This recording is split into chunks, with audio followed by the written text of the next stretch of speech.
Hello everybody, I am so excited to be hosting this panel. How are you all feeling this evening? Yeah, that's quite good. We're going to get the energy up through the evening, don't worry. We have just under an hour with three of the most amazing panellists who are going to come on in a second. Before I get to those three wonderful guests on the stage, I thought you might want to know who on earth I am and why I'm sitting on the stage in front of you. So my name is Jess. I'm an activist, campaigner and educator. I tackle issues such as gender-based violence and street harassment, mental health, queerness, young people's participation in everyday life through grassroots community organisations such as the co-founding of Our Schools Now and other charities and social enterprises. But enough about me. The real reason we're here is to listen, to learn and be empowered both with each other and from one another with the guidance of our three incredible panellists. And let me tell you, you're in for quite a treat with these three guests. This evening, I'll welcome our panellists one by one. We'll have a quick chat between the four of us, and then we'll open up to questions before you go on your lovely run, and then we'll come back here for food, drinks, and to continue this discussion and continue this empowering conversation. So, without further ado, I would like to welcome Dr. Amal Hassan.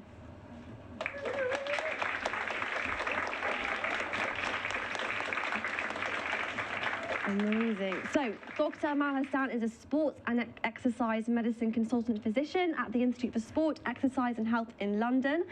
She has a special interest in all aspects of female athlete and women's health and is a sports physician at the Royal Ballet Lower School and Harlequins RFC women's team. Amal is passionate about reducing the gender health gap and contributing to improving the specialist care afforded to all girls and women. Thank you so much for being here. Our next guest is Isabelle. Isabelle, do you want to come on?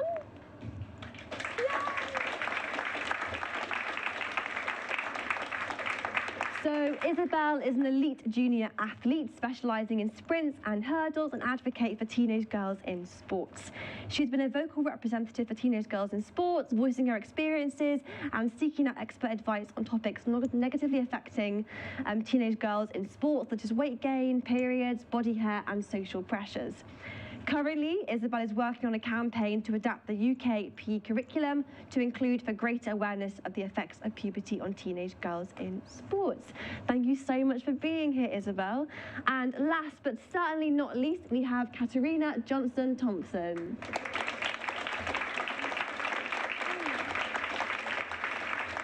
Amazing. So Katarina is a British athlete and recently retained her gold medal at this year's Commonwealth Games. She won the gold medal at the 2019 World Charity Championships as she broke the British record with a score of 6,981 points. That's nearly 7,000 more than I got. So really good job there. She also heard, thank you, some people got it. She also heard the British high jump record with 1.98 metres outdoors and 1.97 indoors. She has a strong root to Liverpool, with it being her home city, and is a hugely passionate Liverpool FC fan.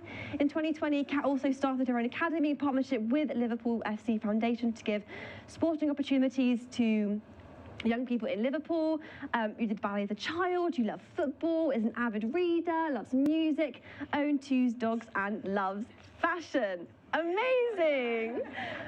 Thank you all so much for being here. We're really excited to have this conversation. So I wonder, if you're in the audience and you travelled here and it was getting dark, can you give me a boo? If it was getting dark and you travelled here? Boo, great, we'll get better at that, don't worry. And you're absolutely not alone. So if you're missing daylight and struggling to keep up a workout routine, you're not alone at this time of year. Many of us struggle. Katarina and Isabelle, I know both your training schedules are really, really busy. How do you personally keep motivated in these colder and darker months? For me, I think it's quite easy for me because it's my job. I feel like, in a broad sense, though, what I would sort of revert to is like always having goals. I feel like when I wake up, it's dark nights. I woke up at 10 to 7 this morning and I opened my curtains and it was like no lighter than when I had them closed, and it's just, you think, oh, yeah. I just love to like cuddle back into bed, but you have to remember the goals that you set and the promises you made at the start of the season. So at the end of every season, I'll always review and evaluate what I've done and what I promise to make myself do the next year in order to be better, and it's just sticking by those goals every single day. Amazing. Yeah. Definitely set those goals and stick to them. I love it. Isabelle? Previously, my outdoor track season didn't quite go to plan. I had a few injuries, and then when I got to English school's national finals, I got COVID. So hopefully I'm using this winter training to reset the cycle and rebuild myself for next year. And I actually love training in winter months. I mean, I'm sure a lot of people really dislike it, but I actually love it a lot. My after-school track sessions are now under floodlights. My weekend sessions are now in the forest in a place known as Lactic Valley. And as my coach is constantly telling me now, that this is where the dreams are made. Amazing. I love that. I heard the other day that if you get up within the first 7 seconds of your eyes opening, you're much more likely to stay out of bed, which is what I've been trying to stick to. It's not worked, but, you know, goals. I wonder, Amal, for you, you must see a lot of women in your job. Do you find them struggling more in winter months? And if so, how do we kind of combat this? This is a good question, and just yesterday at the club I had a conversation with a player who just brought up, completely unrelated to our consultation, but was like, it is so dark and I'm so tired and we're just getting going in the season. So it's very common to feel like that even if you are an athlete, but at a general population level, a lot of us start noticing at this time of year either our mood dipping or our energy levels just crashing really early. So it's a normal phenomenon, and it's related to light. And actually, if you think about strategies to alleviate jet lag, so imagine if you are traveling east, I think is the one I'm going to go with. I think east is the worst, west is best. You want to just get sunlight, or as much light as possible, into your eyes as early as possible in the day, and for as long as possible, up to around maybe 20 minutes, 10 minutes, to get your circadian rhythm going, so that by the time you get to the end of the day, your rising cortisol and those hormones that keep you awake during midday, it's happening at a time where you really want it to, i.e. around midday, and that you have this regular cycle of those hormones that allow us to wake up and go to sleep.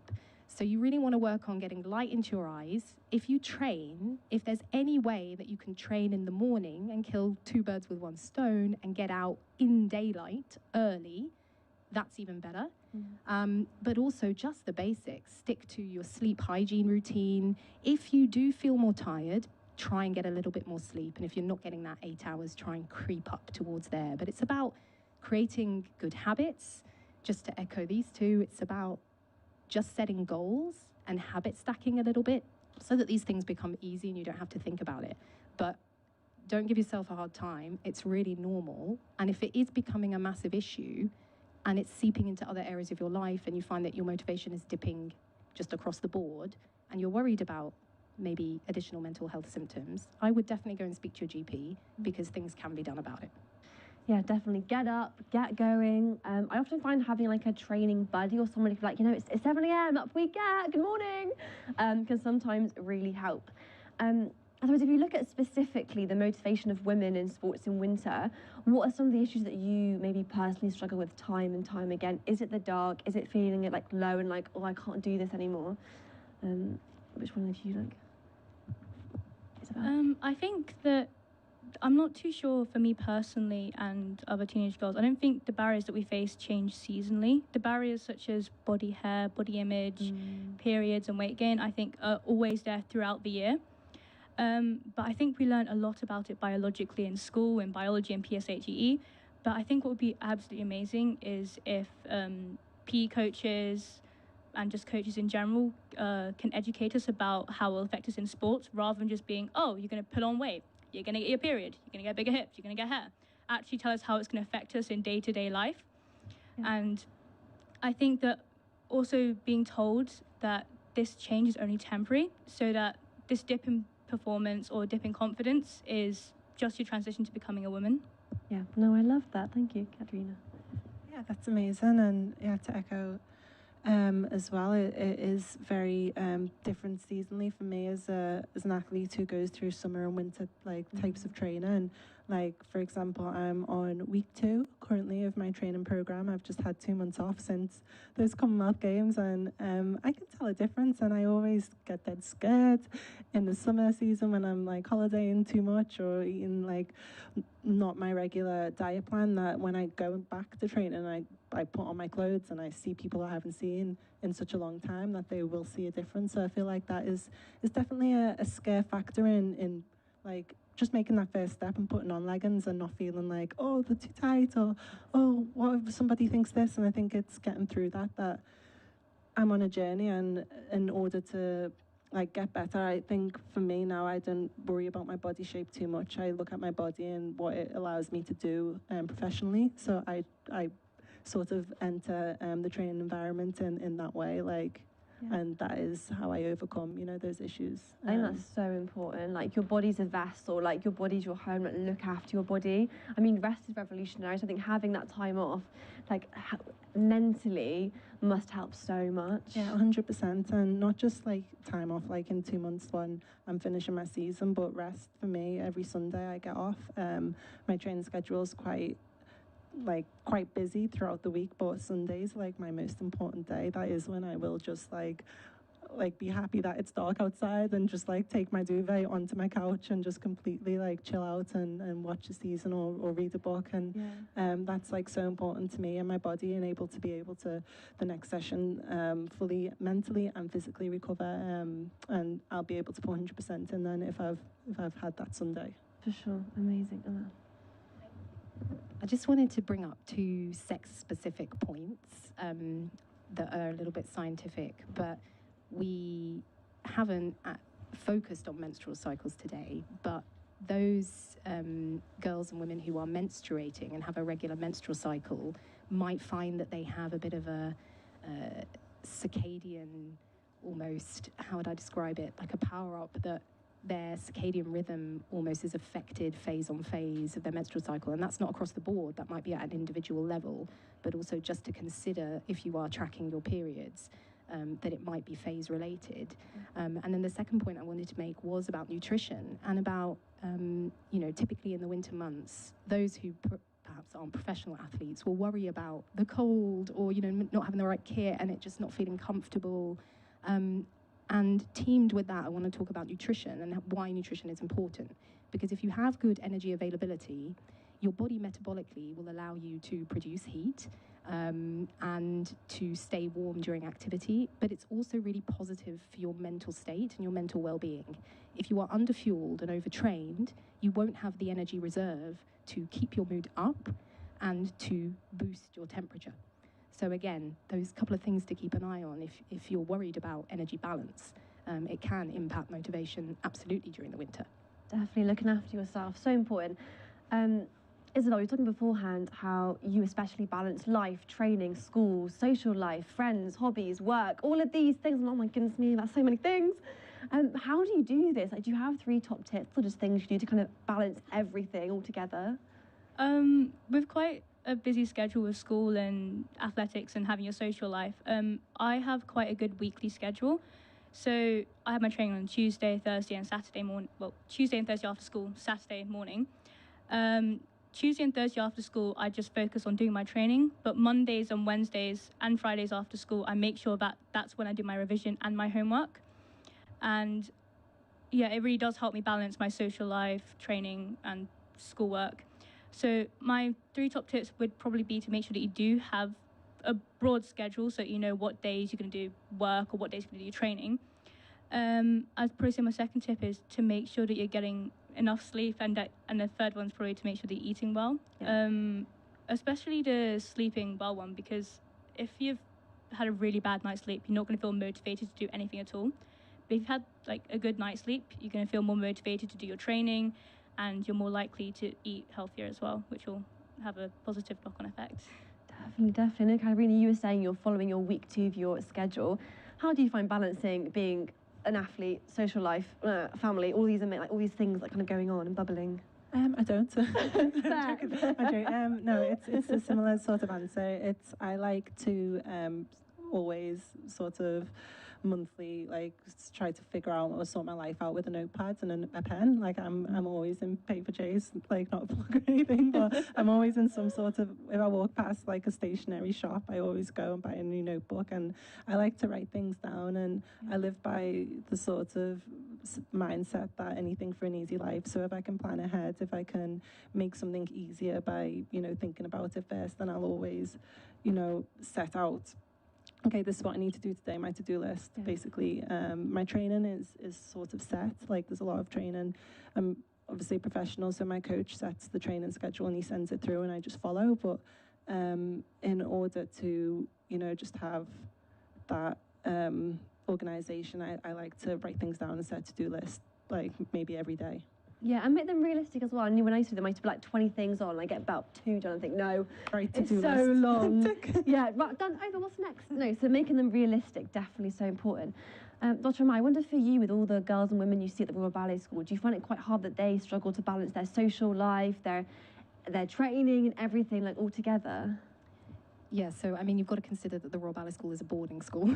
Yes. So there's something about, I think maybe a separate in-depth topic is the notion of adolescent sports settings and the idea of early sport specialisation.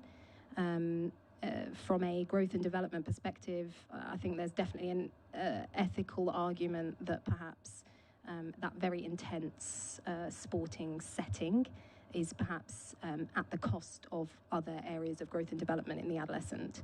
And under a microscope, I think it can be very easy to live in this world of comparison and heightened expectations, where sporting excellence is essentially what you are defined by. So what's really amazing that Isabelle is able to achieve at such a young age, really, for an athlete, is this knowledge of the importance of balancing sport alongside life and how you need to develop in all aspects of your life to be a great athlete. So I commend you on that. I think when you transition into the world of professional sport, women's sport across the board, there's so much variation in support and funding. And I think that really impacts on an athlete's experience. And I think that experience trickles down to the perhaps recreational athlete who's balancing a job alongside their training, but training and sport is still really important to them. And what happens there is typically people are balancing full-time jobs or a lot of work because the sport itself doesn't necessarily pay, or they're doing it recreationally. And that's where it becomes really difficult. And I do see a lot of mental health problems, but simply for the reason that accumulated stress leads to a lot of anxiety plus. And I think, again, as a broader point, it would be amazing to see more female sports professionalise, to allow women to achieve their full potential without the extra burden of stress of having to pick up work elsewhere. And we're really holding people back, but also putting them in a really difficult position from a mental health perspective. For sure, no, definitely, completely agree. In sport, you know, we talk so much about physical health, eat good, like exercise good, we get your training plan so good. But we know that mental health, as you said, is so important, and make sure that your brain is functioning and happy and healthy. To be able to move your legs or move your body or kind of be the best you can in sports. Isabelle, I wonder, for you, what are some of the main issues that affect the mental health of teenage girls, like specifically? I know you've mentioned a few, but I'd love to hear you expand on them. I think that the changes that teenage girls go through, particularly teenage girls who are competing in sports, are often really difficult. Like, for example, periods and the others that I listed before. But I think it's much more difficult than boys.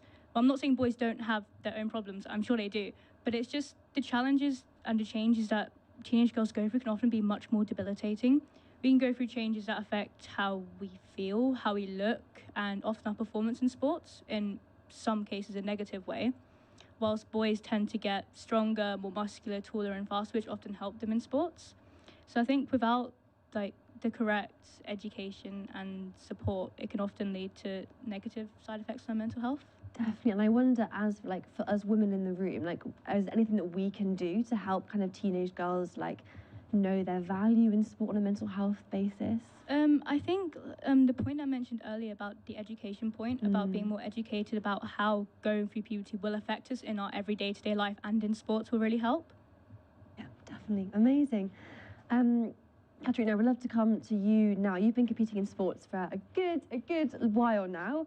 How do you think your mental health or people's mental health around you has changed? Has it changed? Or do you kind of see that journey? Yeah, 100%. Like, I'm just listening to Isabelle now, and I think that I was never, that sort of switched on or clued up at her age. I've definitely went through a lot of different, struggles and battles, and it was nowhere to really learn about whether there was nowhere at the time to really understand that a lot of other people were going through the similar things, and it was okay to.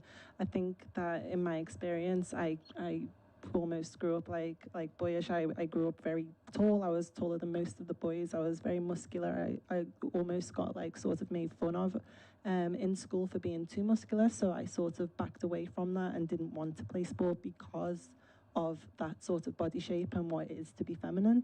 So I think that they're the issues that I went through, and definitely, doing the Olympics at 19 years old and that being my whole identity, that was really hard as well to get through. And then after that as well, the pressure of carrying the heptathlon mantle after 2012. So I have been through a lot of different sort of mental issues in this sport, and it's just something that I think it is worth, just conversations like this, when we all get together in a room and we sort of talk it out, and you understand. There's a lot of education around it. It would be better to just have a lot of understanding, which I think is happening, thankfully. Yeah, I think it's a slow journey, but I think it's definitely happening. And I think when people are so honest and candid about their experiences of body image, of anxiety, of depression, all these things, it is so real. And when you hear that you're not alone, I think that's one of the most important things. It's not just a me thing, it's an us thing, and I can have a bad day, that's okay. But when those bad days become bad months, that's when I can step in, need some help. But know there's a community of women, runners, athletes, people around you. I think can be really empowering to know you're not alone. Amal, I wonder what your thoughts on kind of mental health in sports are with the women and all girls that you work with. I've got so many thoughts Yeah, that that's I good. can't I love quite that. order them. I think my first point is that it's still not the best it can be, even at the professional level sometimes. We're getting there, and that's the problem with women's sport, is it slightly falls behind in terms of the funding and therefore the support that's available to teams. But as much as I know, and my experience is that mental health problems are absolutely, I say rife with the best intention, but they're there. Just because people are athletes doesn't mean their mental well-being is any better than anyone else's. And we know, at least at a population level, that women and girls suffer more mental health symptoms, or at least report more mental health symptoms than males. That doesn't necessarily mean there isn't a reporting bias there, but we've got that data. I think it's really important then that where you are able to, for example, at a club level, you're able to at least do a little bit of screening, and that you're aware of some of the sport-specific mental health issues that affect, for example, runners. And the key features that we see in a lot of runners, like energy deficiency, that lead to stress fractures and period stopping. So coaching staff especially, and the environments around the athletes being clued up, so educated, knowledgeable about mental health, and take the approach that it's their responsibility to create an environment that's supportive and a safe space for discussions to be had, I think is really, really key, and that's across the board. Amazing. So we often talk about mental health in sports, like the issues or struggles that women especially have. I wonder, how do we use sports as a way of creating joy or happiness? Because it is a very joyful, happy thing to go on a run, to do sports. How do we do that, do you think? From my own experiences, I find that doing sports generally does make me a lot happier and really does help me to de-stress a lot. Especially if I've got a lot of schoolwork going on, exams coming up, getting really stressed and built up about, oh God, I've got an exam tomorrow or something. I find that after a session and being with my friends and having fun during a session, I find that it really does clear my mind a lot. So when I come back home and I need to do a bit more revision, my mind's more cleared and I can focus on it better. I also, yeah. Amazing. I love that. I think I get that kind of feeling calm. Endorphins get released, and kind of you come back and think, okay, breathe. I can actually do this, definitely. Yeah, I think sport in its essence is about fun. You know, you play sports. You know, I feel like when you take it way back to when I was, you know, in the playground and stuff, it was, you know, thrilling, exciting. You know, I'm faster than you. I'm faster than the boys. Like, it's that sort of like playfulness that you know, enticed me to dedicate my whole life around it. You know, I had a little glimpse of what it was like in 2012, which was one of the most, I feel like, as a nation, we can all say it was one of the the glory times of the UK. And I feel like, you know, just that sort of, and I had a glimpse of it last year as well in the Commonwealth Games. I feel like to participate, to watch, to, you know, support somebody, to support their story, to understand everything they've been through and be happy for them that they've, you know, finished across the line. I feel like you know, it will make people happy, and I'm happy for a lot of my different teammates. It's not just me and about me winning. Like, I can watch, you know, different sports like the women and the Euros last year, and it's just in essence, it's what I love and what I've dedicated my life to. And I feel like, yeah, we need to get more good stories and positive stories and glorify, you know, those types of summers. The stories we tell matter so much, and I think, you know, it's that sense of belonging that you both were talking about, just like that you belong to this group of runners or athletes or people is so empowering. And knowing, like, remember the Euros, I felt like I was playing on the field. I was like, I am literally winning the World Cup. I am Beth Mead, to be honest. But that joy you get from when you see other people winning or smiling or succeeding is so like warming inside. I wonder, like, what any ideas from you? Yeah, I think, I mean, if I draw on my experience, I'm not the athlete. I'm a member of support team in general, but if you boil it down, we're all working towards an end goal. And actually that process is generally really fun.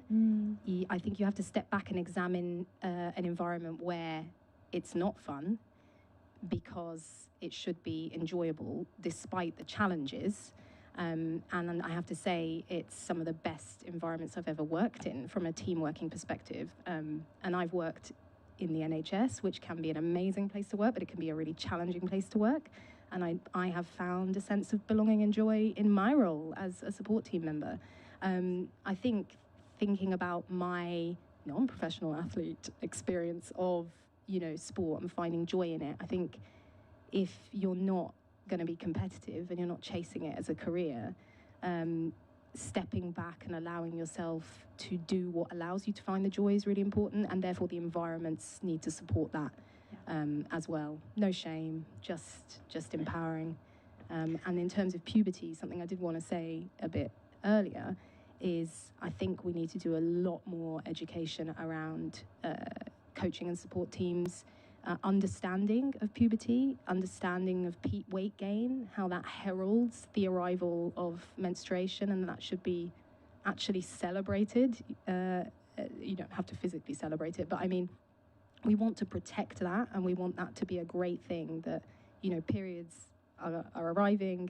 It's a great sign of energy availability. Don't shame athletes into restricting or, you know, getting out the door and not participating in sport and being physically active. Amazing, thank you. Moving the gear a little bit, so in the work I do especially, I get loads of messages and emails on a weekly basis from a lot of women and girls, non-binary folk, who explain their stories of harassment, street harassment, especially when out running or taking part in sports. And a lot of the time, these really sadly leaves a very long-lasting effect of them not going running again, or giving up the sport, or just feeling really sad or anxious about going out. It seems year by year there is an increasing amount of news headlines and articles detailing these horrific stories of girls and women who are being harmed out and about. We shouldn't have to feel intimidated or scared about going out for a run or a quick jog, yet we so often do. A recent study by Young Women found that 97% of women had experienced some form of street harassment that includes running out in the street. How do we ensure that women feel safe in the sports they do? Big question. You can have a small idea or a small answer.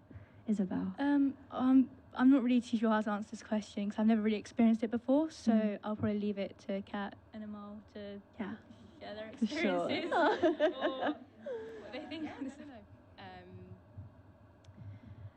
I think talking about it and, you know, sharing the stories is really important, because it's important to raise awareness about the fact that it actually happens. Alongside those stories being shared, I think you do need to include signposting, particularly where people are fearful. I think, you know, the other side of my job is to ensure that the population is physically active for health. So I think it's about empowering the individuals to work out what feels safest for them, and to give them an idea of what's bordering into that kind of social anxiety and avoidance behaviour that's actually not good for health. That's a bit of a slippery answer, because it's not. No, it's such a complex issue around safety and women's safety and what that even means for all of us. I think it's a wonderful answer. Thank you. I think for me, I've never really experienced it myself, mainly because I have always trained in a club, which I think is my first answer. I think safety in numbers for sure, like running all together. Also, when I'm just out in general, I think another thing that I would probably always do is, if I feel unsafe or like my gut feels like there's danger around, is just share my location with, you know, my friends, my close friends, my partner. And I think that's a good way to know that like somebody, you know, knows where you are and is watching. I feel like I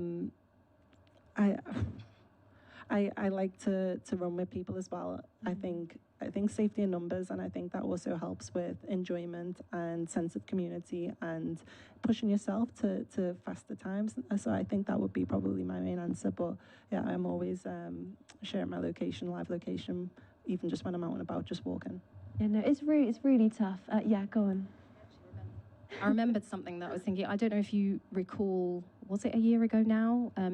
There was an event in Clapham Junction in London, and a young girl lost her life at the hands of another. And there was a lot of chatter that came out of that, and some of it was, you know, share your locations, make sure people know where you are. But also talk to others around you about how their behaviours might be perceived by young women, or, you know, women in general, and think about how your behaviours might impact the perception of someone else, because actually sometimes it's just a lot of fear around the person across the road or the person behind me, or so yeah, people just questioning their own behaviours on the street, just to stop feeding into that cycle of fear that we're at risk of kind of escalating. Yeah, so like talking to the men and boys in your life, and as women knowing that it's not our responsibility to fix a problem that we fundamentally did not cause. Street harassment lives in people, not paved stones, and if things like better lighting or like rape alarms and all these things would have worked by now, they would have worked, because they've been around for years and years. Definitely having more of these conversations. I wonder, before we open up to questions from the audience, I'd love to know, what is one piece of advice you'd give your younger self? Isabelle, like maybe just a couple of years ago. That'd be great. I'd probably say not to take it too seriously from a young age. I started athletics when I was about 10 years old, and within the first year I managed to place second in a cross-country national event in Liverpool. Okay. But what came with that was actually a lot of pressure and expectation from not just my coach and my family, but also me from myself, and it was quite pressurizing. Yeah, having fun, allowing yourself to experience joy for joy's sake. Yeah, 100% would agree with that sentiment, and I'm so happy you've got to at your age now, because it's taken me a long time to learn that. And I feel like the advice I would give my younger self would be that everybody is on their own timeline.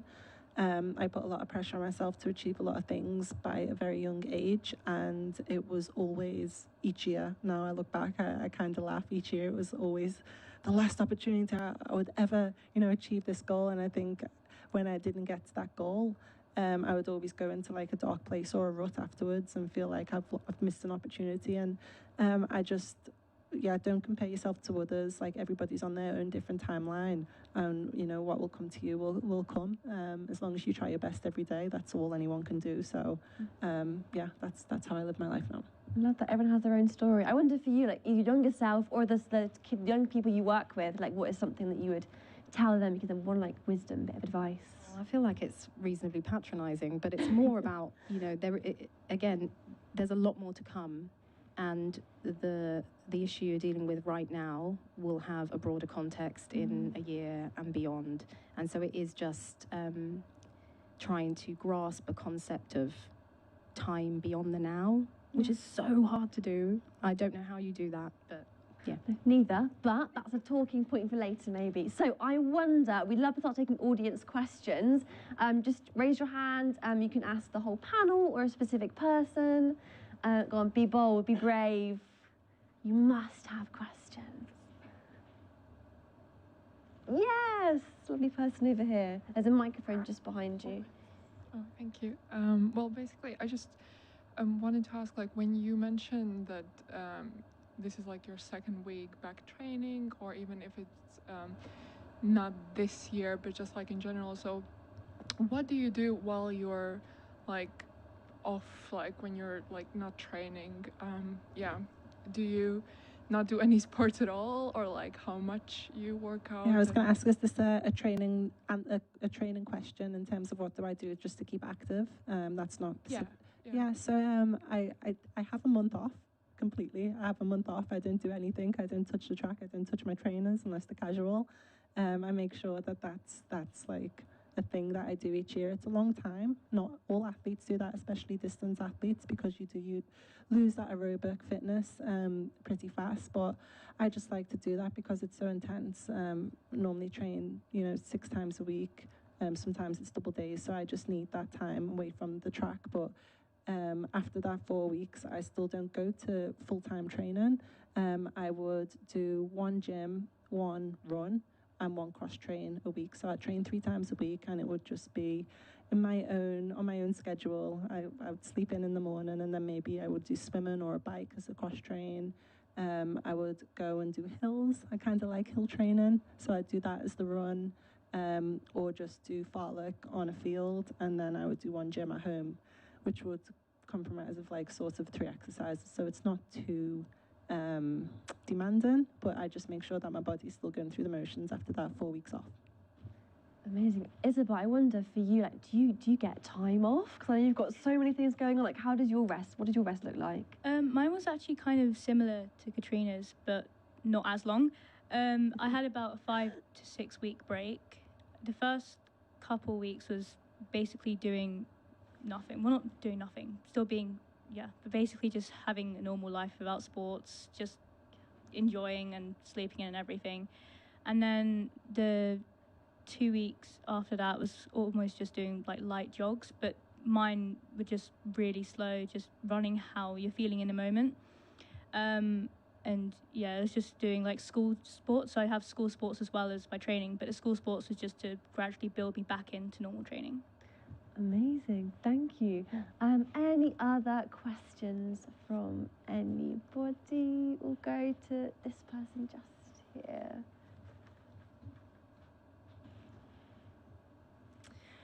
Hi, so I would say to the panel, what would be your best tips for women to create longevity in their training and actually keep training for as long as you possibly can, and build that into kind of a long-term lifestyle? Oh, I love that. Longevity. How do we create longevity in training, kind of build that into our lifestyle? Amal. I like that question. So obviously I'm going to come at it from a medical perspective. So you want to avoid injury.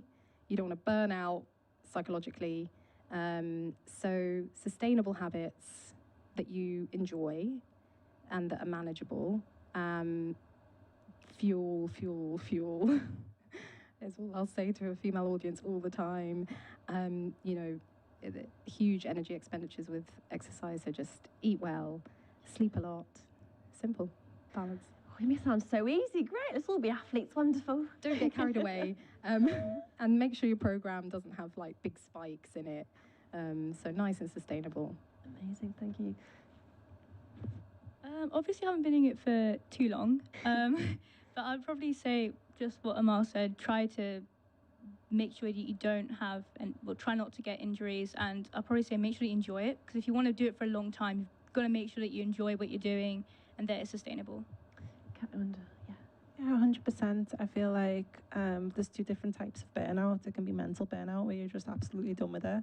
And I feel like for that, you need to sort of celebrate the small wins all the time. You can't always be too hard on yourself if things aren't going your way. You know, and then I think for physical burnout, every time, apart from one time that I've got injured, it's always been my fault. I've always predicted it, I've always felt it, I've always been like, oh, I can feel something, I'm pushed anyway. So I feel like it's very important that you listen to your body. And you don't push yourself too much. And I know it's a hard balance when, you know, maybe you haven't got a coach or a trainer there that's telling you what the right balance is. But I feel like, and it's hard when you're trying to push yourself onto better times. But always just listen to your body, because I feel like you know a lot about yourself, and it can be quite predictable when you get injured. Yeah, listen to your gut. If your gut's saying something, listen to it, because it's probably right. Amazing. I know there were a few other hands up. I'm going to go yes to the back there. Hi. My question follows on really nicely from that one, actually. We talked about when periods start, but actually you get to a point in your life cycle where they finish as well. So hands up for all the menopausal women like me. Yay! Have you got anything to say about benefits of like exercise at that time of life as well, please? Yeah, I could do a whole other like talk. 100%, but with the caveat that there will be some people whose symptoms act as a barrier to physical activity participation. And I think when that becomes an issue, you really do need to go and talk to your GP, specifically around either medical or the non-pharmaceutical methods of managing symptoms. And I think there's a lot of fear around HRT, but I think if it gets to a point where you can't manage in your day-to-day and you can't even be physically active for your own health, then really there's a big argument to consider it in and around your own personal risk, which is debatable at the moment, that particular point. I think exercising during the perimenopause and postmenopause is fantastic for metabolic health in general, for mood, and for preserving bone mass, which obviously is going to start to dip quite significantly. It's very, very important, even if you are perimenopausal, to honor that exercise load versus recovery balance.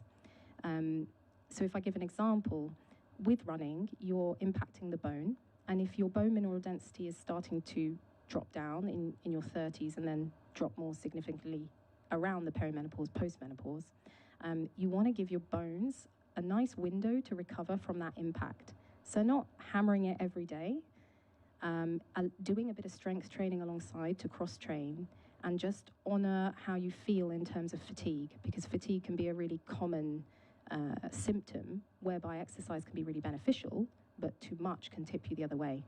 So it's just finding that balance that's right for you, and that might look very different to premenopausal you, but it's a transition period, and as long as you maintain that base, hopefully postmenopausally, you'll be able to pick it back up.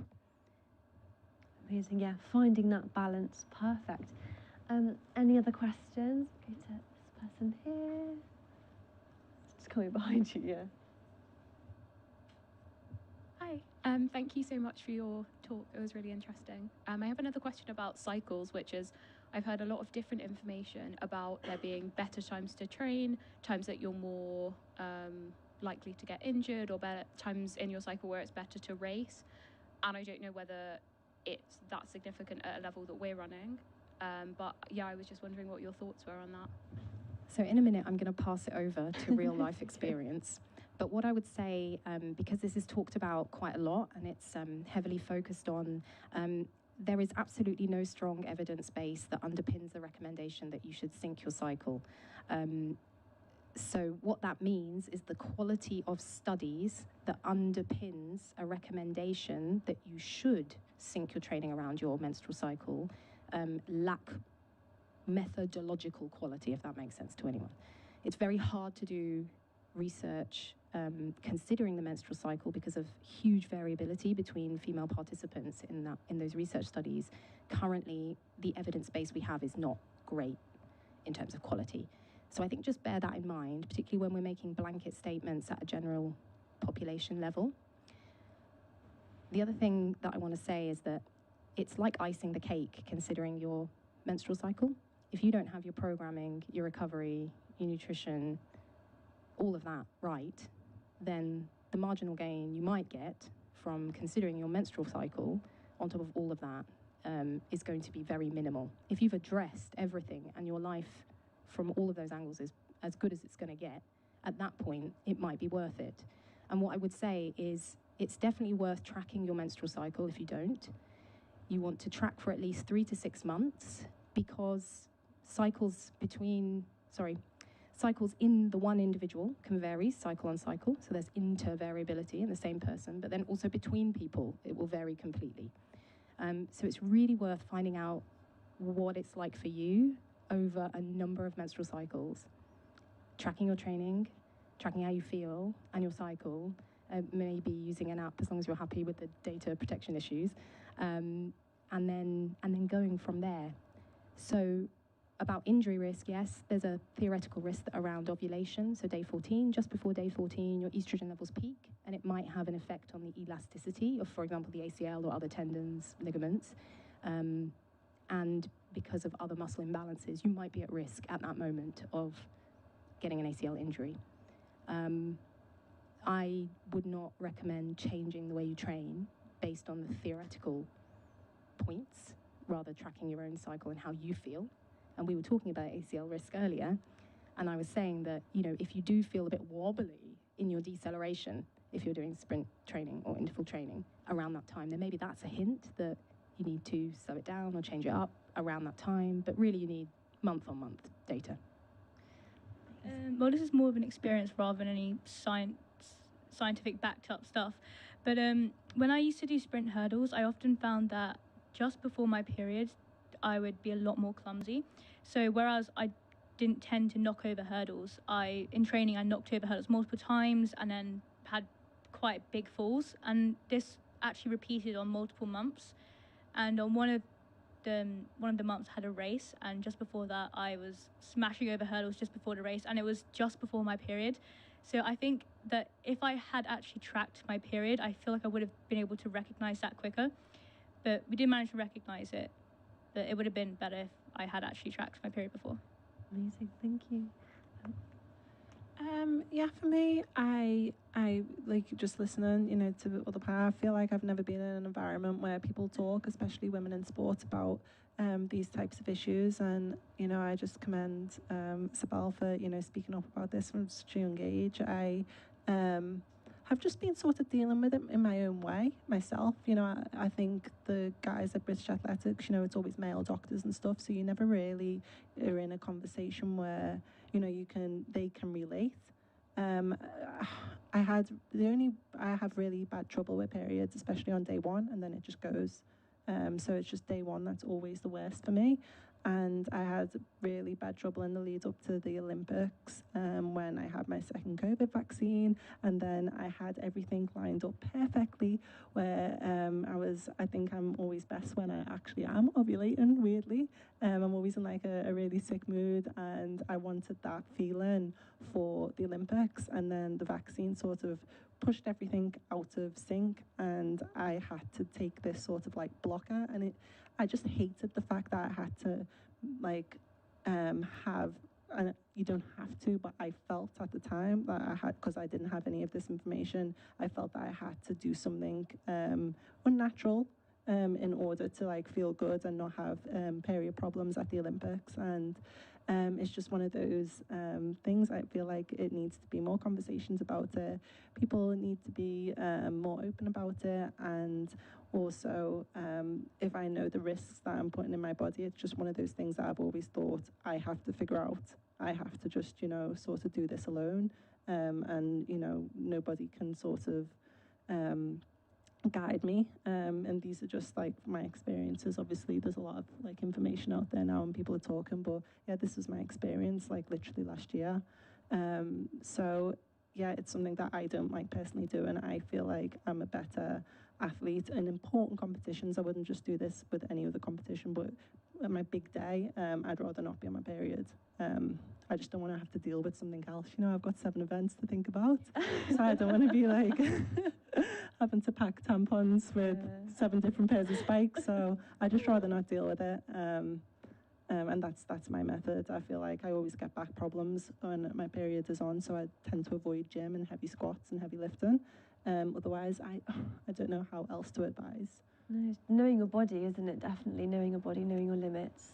So I think just to bring it back to your question around the different phases and picking up on why you feel so amazing, like mid-cycle, theoretically, if you look at the hormonal fluctuations and you consider estrogen as being almost this like wonder drug that makes you feel wonderful, you're neuromuscularly excitable, your power output's going to be better, your aerobic capacity is going to be better, as far as the scientific theory goes.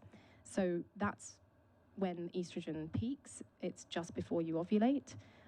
So typically people might feel like they just feel better and perform better around that time. The menstrual phase, so the bleeding phase, and the week just before might be associated with a bit more inflammation, so you might get a bit more pain. Considering how we manage inflammation, either with medication or through diet, can be really helpful and just alleviate some of those barriers to doing as well as you can at a state where your estrogen levels are very low, typically at that point in the cycle, and progesterone levels. So you're not working with great like anabolic hormone, but you're, at least keeping those symptoms that usually inhibit people from participating, like being in the gym, for example, nausea, cramps, frank vomiting sometimes, at least bring those down. We can improve participation. And then in the mid-luteal phase, that kind of like day 21 is typically when your progesterone levels go up. And that can affect your neuromuscular function and make you feel clumsy because the estrogen levels aren't quite so high. And your basal metabolic rate goes up, so you need to eat more and you need to sleep more, and your mood might be either like a bit flat or worse. But they're all theoretical points. It's about tracking you and finding the patterns. Amazing. We've got time for one more brief question if anyone's got any burning questions. Yes. Mine just for Kat, I was going to say, a few of us saw you a couple of months ago when you were up in your training again off the back of injury from your Achilles. How does it feel now you've come through that and achieved what you did at the Commonwealth? It feels good. It feels good. That was one of the injuries that I mentioned before, that literally Achilles ruptures just come like that, and I didn't get no forewarning, no sort of, no forewarning, which was, new to me. That's one of the hardest things I've, ever had to do. A complete rupture on an Achilles tendon, that is my jumping leg, was, and then going through that during lockdown when I couldn't get access to physio and stuff, and then still make the Olympics, was one of my proudest moments. Unfortunately, it didn't end how I wanted to, so I'm glad that I had that Commonwealth Games, sort of come back. But I still feel like I'm slowly building from that. Last year was one of those building years for me. It was just nice to be out there and have a completely injury-free year and just like start going through the motions again, and hopefully this year I can get back to where I used to be. But I know that anyone who has had Achilles problems, I feel like I can sense people in the room like who's had Achilles problems, but I feel like it's one of the hardest things to overcome, and it takes patience and a lot of heartbreak, but I'm happy that I'm over that now. Amazing. Thank you for that. I wonder now, to close, I'd love to know from you, maybe starting from you, Amal, and working this way, what is the most interesting thing that you've got out of this discussion with everybody, do you think? I think the dichotomy between experiences and perhaps evidence that the message is starting to get through with a younger generation, and that we will continue to build on these topics of discussion, and I feel quite buoyed about that. Amazing. Isabelle, how about you? I think a lot of the things that Amal said was actually quite interesting, especially about the pre-period things where you can start to feel more clumsy, and that you could possibly get ACL tears, well, are probably more likely. But I found that a lot of this stuff was actually really interesting, and I think it would be so much better if this information was more like readily available, because I think a lot of us are actively seeking for this information. We're going to talks and stuff, but for girls my age, a lot of us aren't necessarily like Googling up, oh, why is this happening? Or going to a specialist or going to our GP. Yeah. So I think a lot of it needs to be more out there. Yeah, periods aren't dirty. They're like half the population have them, for goodness sakes. So like having those conversations, being more candid, being, you know, yeah, periods are hard. They're rough. They're pretty rough. And being more open about that. Amazing. Thank you, Isabelle. Kat, how about you? For me, I feel quite reassured. You know, I've been in the sport a long time, and I feel like a lot of it has been amazing. You know, I've had some of my highest highs and, you know, equally some of my lowest lows. And I just feel reassured, you know, listening to the younger generation, knowing that they're quite clued up. Yeah, oh, Yeah, amazing. I'm happy that, you know, the trauma that I'm sharing now, and, you know, it's still quite traumatic to talk about.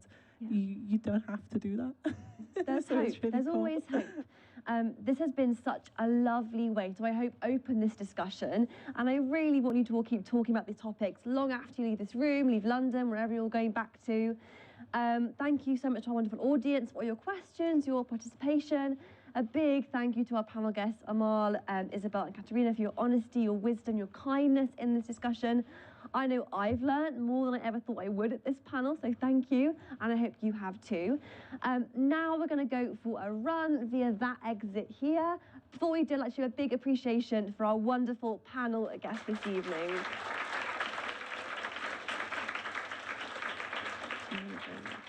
So feel free to make your way out to your right, I think, and we'll come back here later for, there's food and drinks around 8:15.